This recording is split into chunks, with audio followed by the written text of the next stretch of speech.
ஓம் ஸ்ரீ குருப்யோ நமஹா. விவாகமாகி 2 மாதங்களே ஆகியிருந்தன. அதற்குள் அந்த தம்பதிக்கு தலையில் ஒரு இடி. ஆம், நிஜமாகவே தலையில் ஆபத்து. பையனுக்கு தலைக்குள் கட்டி, டியூமர். ரொம்ப ஈஸி, ஆபரேஷன் செஞ்சு கட்டியை எடுத்துடலாம் என்று டாக்டர்கள் சுலபமாக சொல்லிவிட்டார்கள்.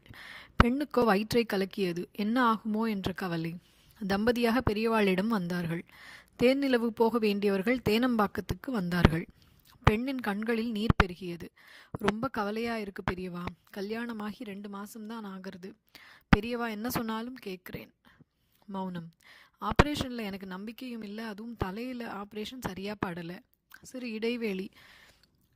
தம்பதியின் உயிர்கள் செவியிலும் கண்களிலும் மையம் கொண்டன. என்ன உத்தரவு வருமோ, ஜெயிக்கப் போவது எதுவோ.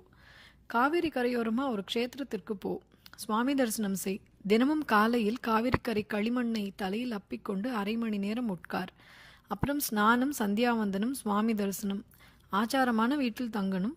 சுயம்பாகம் செய்து சாப்பிடணும். இப்படி ஒரு மண்டலம் 40 நாள் இருந்தா எல்லாம் சரியாகும்.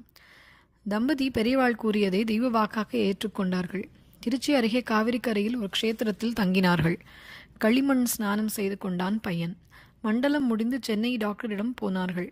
ஒன்றும் இல்லை, கட்டி கரைஞ்சு போச்சு என்று சொல்லி அனுப்பிவிட்டார் டாக்டர்.